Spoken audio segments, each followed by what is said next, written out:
Hello नमस्कार, मैं उस्मान अख्तर, आप देख रहे हैं जनजनी में आप सभी का बहुत बहुत स्वागत है। शुरू करते हैं आज की खबरें। सबसे पहले नजर डाल देते हैं हेडलाइंस पर। की गई है क्राइम मीटिंग। दूसरी खबर आ रही है कि छोटा बाबू का हुआ है विदाई समारोह, जबकि दिल्ली के बुरारी के विधायक पहुंचे हैं सुपौल। आम पार्टी का किया है बड़ी मीटिंग और रखी है अपनी बात। हेडलाइंस के प्रायोजक हैं उजाला रेडीमेड स्टोर्स, पुरानी पंजाब नेशनल बैंक के सामने मधेपुर बाजार, unique tent and sound, Tegiya मोहल्ला Pachahi Madhepur, Milan readymade store, Siddiqui complex Ansari चौक मधेपुर बाजार, केक पेस्ट्रीज कॉर्नर, संघत चौक मधेपुर बाजार, सरकारी दवा की सस्ती दुकान, बेला रोड लोफा बाजार, men's wear fashion world, new SBI road Jhanjharpur RS। आइए तीनों की खबरें आपको दिखाते हैं बारी बारी से। सबसे पहले पहली नजर पर नजर डाल लेते हैं जो है जयनगर से, जहां पे क्राइम मीटिंग की गई है। एसडीपीओ जयनगर के तत्वाधान में की गई है और इस पे की गई है बहुत सारी है इंस्ट्रक्शंस दी गई है, हिदायत दी गई है क्राइम के मद्देनजर। आइए आपको दिखाते हैं यहां से पूरी खबर। क्षेत्र में ज्यादा मात्रा में शराब जब्त, धरपकड़, नकेल कसने और बेहतर कार्य को लेकर पुरस्कृत होंगे पुलिसकर्मी। लंबित कांडों का जल्द करें निष्पादन। एएसपी डॉक्टर सरसुमन मधुबनी सीमांचल क्षेत्र के जयनगर अनुमंडल मुख्यालय स्थित अनुमंडल पुलिस पदाधिकारी कार्यालय के समक्ष गुरुवार को एएसपी डॉक्टर सरसुमन की अध्यक्षता में अनुमंडल क्षेत्र के चारों थाना अध्यक्षों के साथ अपराध समीक्षात्मक बैठक हुई। समीक्षा बैठक के दौरान एएसपी डॉक्टर सरसुमन ने बैठक में उपस्थित पुलिस पदाधिकारियों से कहा कि सीमांचल क्षेत्र होने के कारण क्राइम कंट्रोल तथा शराब धंधेबाजों पर नकेल कसना निरंतर जारी रखने की हिदायत दी। उन्होंने स्पष्ट रूप से कहा कि किसी तरह की लापरवाही व कोताही बर्दाश्त नहीं की जाएगी। लंबित कांडों की समीक्षा कर कांडों का निष्पादन जल्द करने की, केसों के संसाधन, विभिन्न विभागीय कागजातों, अभिलेखों की गहन जांच की और समीक्षा करते हुए अभियान के तहत फरार वारंटियों की गिरफ्तारी करने का निर्देश दिया। सूचना तंत्र और टीम वर्क के तहत कार्यों का निष्पादन करें। आम जनों की सुरक्षा और क्षेत्र में विधि व्यवस्था और शांति बनाए रखना हमारी पहली प्राथमिकता है। हम सभी अपनी अपनी जिम्मेदारियों के तहत कार्यों के निर्वहन करें। शिव कुमार की रिपोर्ट। जबकि दूसरी खबर है कि छोटा बाबू रिटायर करे हैं, जिनको की विदाई समारोह की गई है थाना पर। आइए आपको दिखाते हैं पूरी खबर। थाना परिसर में रिटायर पुलिसकर्मी को विदाई समारोह दिया गया। बाबूवरी थाना में छोटा बाबू शंकर नारायण की विदाई समारोह की अध्यक्षता प्रखंड पदाधिकारी राजेश कुमार, संचालन थाना प्रभारी रामाशीष कामती ने किया। आज थाना परिसर में छोटा बाबू शंकर नारायण की रिटायर होने के शुभ अवसर पर कार्यक्रम के साथ विदाई समारोह किया गया। समारोह में उपस्थित सीओ साहेब, जिला पार्षद मोहम्मद जहांगीर अली, पूर्व मुखिया राम किशोर राय, चंद्रकांत साहू, सुरदेव सिंह, पप्पू यादव, मनीष पंजियार, SI अरुण सिंह मिश्रा जी, ओझा जी एवं सभी पुलिसकर्मियों के साथ विदाई समारोह किया गया। ये थी बाबूवरी से तुफैल अहमद की रिपोर्ट। तीसरी खबर, दिल्ली के बुरारी के विधायक पहुंचे सुपौल। यहां पर भी अब ऐसा दिख रहा है कि आम पार्टी मजबूत होती हुई नजर आ रही है। यहां पर एक खास मीटिंग किया और आम पार्टी के कार्यकर्ताओं में जोश भरने का काम किया है।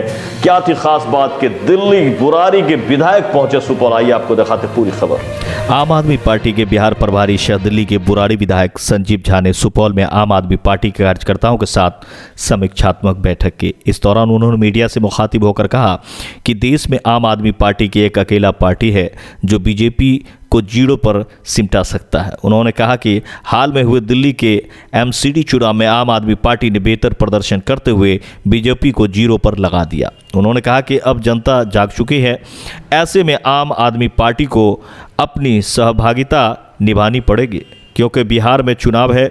उन्होंने बिहार सरकार पर भी तल्ख टिप्पणी करते हुए कहा कि जब से नीतीश कुमार की सरकार बिहार में आई है तब से अपराध का ग्राफ बढ़ा है। उनके कार्यकर्ता पंचायत चुनाव में भी भाग लिए, जिला परिषद, पंचायत समिति मुखिया बनकर जनता की सेवा करें। उन्होंने यह भी कहा कि लोग अब भाजपा के उबने जा रहे हैं, भ्रष्टाचार और अपराध चरम सीमा पर है। ऐसे में आम लोग, खासकर आम आदमी का प्रतिनिधि करने के लिए आम आदमी पार्टी आगे आ रही है। इस मौके पर आम आदमी पार्टी के कई कार्यकर्ता और नेता मौजूद थे। ये थी सुपौल से नज़ीर आलम की खास रिपोर्ट। कि मुझे ये लगता है कि इस बार के MCD के चुनाव में बीजेपी का सुपड़ा साफ हो गया और जीरो पे बीजेपी सिमट गई। तो इसका मतलब एक बात साफ है कि अब पूरे देश में अगर कोई पार्टी बीजेपी को जीरो पे समेट सकती है तो आम आदमी पार्टी है। तो मैं पहले इसके लिए दिल्ली की जनता को धन्यवाद करता हूँ कि बीजेपी को आपने 0 पर समेटा। मुझे लगता है कि एमसीडी में 15 साल से बीजेपी की सरकार है, जिस तरह से लूट से भ्रष्टाचार है उसके खिलाफ लोगों ने वोट किया है। अब लोग चाहते हैं कि एमसीडी में आम आदमी पार्टी आए।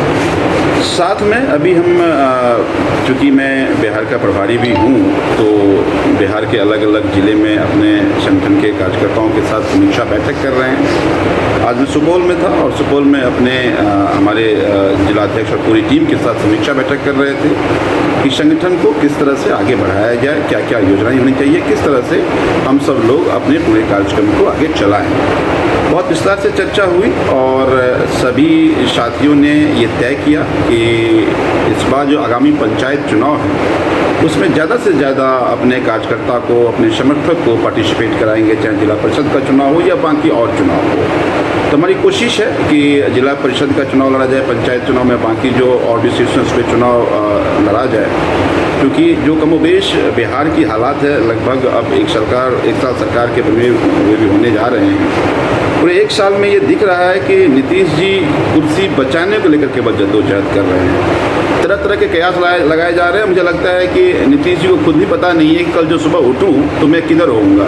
एक गेंद की तरह कि कोई एक लपक के बैठा हुआ, दूसरा खींचने की कोशिश कर रहा है। ऐसा लग रहा है कि नीतीश जी किसी दिन उछल के किसी दूसरे पाले में जाएंगे, तो एक पकड़ कर रखने की कोशिश कर रहा है और एक तरफ खींचने की कोशिश की जा रही है। कई लोग ये भी कयास लगा रहे हैं कि शायद वो कहीं ना जाए और मिड टर्म पोल हो जाए, मध्यावधि चुनाव हो जाए। तो पूरी जो जद्दोजहद है वो कुर्सी किधर रहेगी इसको लेकर के है। और नीतीश जी मैं पूरे अगर बिहार में जब से सरकार में तब से अभी तक देखेंगे तो रोज़ आपको आपराधिक घटनाएं दिखने को मिलेगा, चाहे कहीं गोलीबारी चल रही है, कहीं अपहरण हो रहा है, कहीं हत्याएं हो रही हैं, कहीं रेप हो रहा है और लगातार ये आपराधिक घटनाएं बढ़ ही रही हैं। लोगों को चुनाव लड़ रहे थे, नीतीश जी जंग का कह रहे थे, नहीं अगर मैं नहीं आया तो जंगल राज आएगा, तो वो खुद भी आ गए, साथ में जंगल राज लेकर आ भी गए। तो मुझे ये लगता है कि अब ऐसे में आम आदमी पार्टी की ये जिम्मेदारी बनती है कि सड़कों पर आम आदमी की आवाज़ बने, क्योंकि आज आम आदमी बेबस है, उनका कोई सुनने वाला नहीं है। आप चाहे कलेक्ट्रेट जाइए, चाहे ब्लॉक जाइए, उनका काम नहीं हो पाता है। भ्रष्टाचार का आलम हर तरफ है। तो मुझे ये लगता है कि आज आम आदमी का आवाज़ उठाने वाला कोई नहीं है। हम सब लोगों ने यही विस्तार से चर्चा किया है कि हम सब लोग आम आदमी का आवाज़ भी उठाएं और साथ में ज़्यादा से ज़्यादा चाहे मुखिया हो, चाहे जिला परिषद हो या बाकी अन्य सीटें हों, जीतें, ताकि सिस्टम के अंदर भी लड़ाई हो और बाहर भी लड़ाई हो। क्या अपना परिचय है? मेरा नाम संजीव झा है और मैं दिल्ली के बुराड़ी विधानसभा से विधायक हूँ। साथ में मैं विधायक दल का जनरल सेक्रेटरी भी हूँ, दिल्ली मैथिली भोजपुरी अकादमी का उपाध्यक्ष भी हूँ। हमारे साथ हमारे प्रदेश अध्यक्ष सुशील सिंह हैं, हमारे इस ज़िले के प्रभारी रीना जी हैं, हमारे जिलाध्यक्ष हमारे डॉक्टर रमन साहब हैं। तो इस खबर में इतना ही। सोहेल को दे इजाजत, बहुत जल्द मिलते हैं अगली खबर में। अगर अभी तक भी आपने इस चैनल को सब्सक्राइब नहीं किया तो इसे लाइक करें, सब्सक्राइब कर लें। हमें दे इजाजत, बहुत जल्द मिलते हैं अगली खबर में। अगर आपके पास भी कोई खबर है या फिर आप चुनाव में, ये पंचायत चुनाव 2021 बिहार में अगर आप कोई चेहरा है तो आप हमसे कांटेक्ट कर सकते हैं अपनी जनता के बीच में बने रहने के लिए। तो हमें दे इजाजत, बहुत जल्द मिलते हैं अगली खबरों में। नमस्कार।